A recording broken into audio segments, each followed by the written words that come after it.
First up this morning, a mini tornado has torn off the roof of a popular Brisbane restaurant overnight. Patrons are so lucky to have escaped with their lives.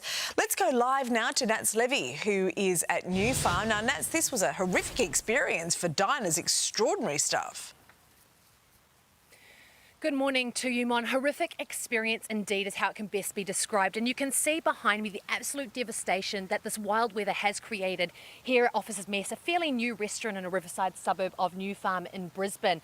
Now, what's understood is that just before 8 p.m, this whole roof structure has collapsed with approximately 100 diners in place there. Luckily, nobody was injured, and then this roof was blown up and over to the front part and portion of the building, giving diners an incredibly shocking experience as they sat down to their meal. Here's what they had to say. I honestly thought, is this like the moment that I die? I'd never seen anything like the lightning strike before and then the wind take off the roof. I think at first it was like, oh my God, wow, wow, wow. And then it turns to, oh no, this is serious. Like, is someone caught? Is someone underneath? Are people hurt? So no injuries, no serious injuries were reported. One person was checked out by the paramedics. Everyone who did receive any injury was on that escape from the restaurant. And it just shows what this wild weather can do in terms of destruction and devastation in just a moment. So as the suburb wakes up to the cleanup mode that is now in place, it's a very lucky escape for those 100 diners last night here at Officers Mess in New Farm. Yeah, and Nats, what a difference a day makes. I mean, look at the sky there now. It looks perfect and blue and still. Extraordinary stuff. All right, Nats, we'll chat with you throughout the morning. Here's Liam.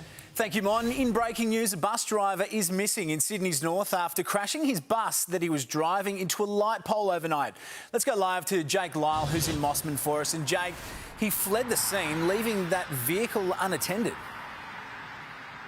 Yeah, good morning to you, Lee, and that's right. And that driver is still missing this morning, with police working hard to find them after they fled the scene of this bus crash here in Mosman in Sydney's lower North Shore. Now, we'll just show you the scene. It happened at around 4 a.m. this morning. That's when this driver crashed into a light pole about 100 metres down the road. That's what caused this severe damage to the windscreen, that broken glass, an entire section taken out of the top. That pole was actually upended and ripped out of the ground as that crash occurred. Now, that driver then managed to drive a short distance forward to this bus stop, and that's where he has fled the scene from.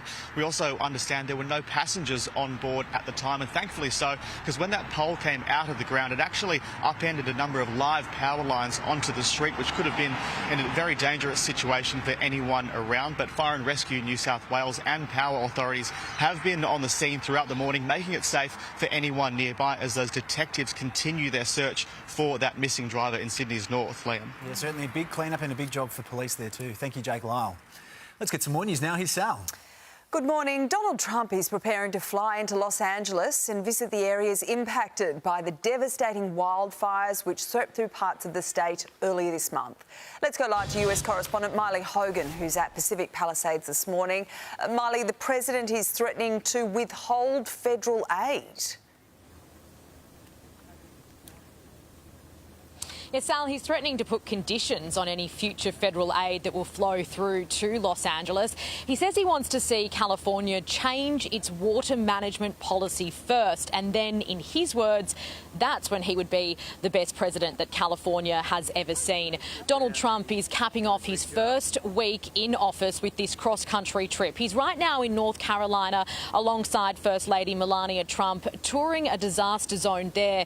Parts of that area were destroyed by Hurricane Helene, so he's over there in that area at the moment, and then he'll come here to Los Angeles to tour the areas that have been absolutely decimated by those wildfires. He is expected to have a briefing alongside a number of firefighters. Some political figures are expected to be in that briefing too, but it's unclear if the governor of California, a Democrat, will be there to join him. Gavin Newsom has accused him of playing politics with this federal aid. We're going to then go to Los Angeles and take a look at a fire that could have been put out if they let the water flow, but they didn't let the water flow, and they still haven't for whatever reason. So I think we're going to have a very interesting time. This will be a test of how Donald Trump handles a recovery of a disaster, but also a test of how he treats those states that didn't back him to be president. Sal? Indeed. All right, thanks for that. Miley Hogan there at Pacific Palisades in LA. Back home, 4 people have been terrorised by a group of masked and armed men in Sydney's northwest. It's understood the trio forced their way into a Carlingford property, tying the residents up and intimidating them with knives for more than an hour. One of the occupants managed to break free of their restraints, chasing intruders out the door. Police say the men fled with passports and phones in a white van, but they are confident they'll catch the group.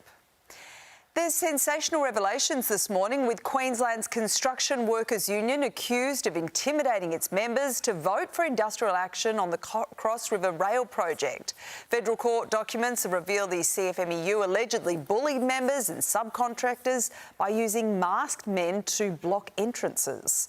Employees and subcontractors were also photographed and allegedly slandered if they went against the union.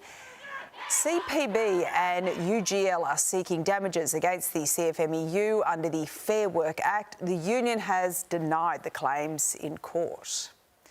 Novak Djokovic has revealed he may not return to the Australian Open next year after sensationally retiring one set into his semi-final. The 10-time Oz Open champ says a muscle tear in his left leg has gotten worse for wear and was just too painful to play on. Medications and I guess the strap and the physio work helped to some extent today. So, yeah, unfortunate ending, but... A freak storm in the WA Pilbara region has left a total scene of devastation, with homes torn apart and debris showered across the town. The winds that hit the tiny Marble Bar town were so powerful they reached a Category 2 cyclone strength, 113 kilometres an hour, destroying 5 homes and damaging 11 other properties. It's left a huge clean-up right across the community. Emergency crews unsure how long it will take. $8 billion of additional funding is heading to South Australian classrooms to support students over the next decade. The historic joint funding deal between the federal and state governments means South Australia public schools are now fully funded after months of negotiations. The landmark agreement will see $190 million of federal money going towards initiatives such as tutoring, literacy and numeracy checks each year. Well, Tamworth is a-buzzing this morning with country music royalty Keith Urban set to walk the red carpet for the 53rd Golden Guitar Awards. Urban's returning to the streets of Tamworth, where his career began after he won the Star Maker comp at age 22, setting himself well on a path to global stardom. The 4-time Grammy Award winner will be inducted into the Country Music Hall of Fame tonight. I'm going to dig up a little clip of him from those days. The hair, it's just too good to believe. You need to see it, and that will be my gift to viewers later on. But he is just our Keith. Oh, he's isn't he just marvellous? And I'm going to go out on a limb and say country music people are the nicest in the whole music industry. I don't think you need to go out on a limb to say they that. are just beautiful. They are. Yeah. I was lucky. I worked in Tamworth at Prime News. Yeah. And some of the best years of my life working up there with those people. Yep, amazing.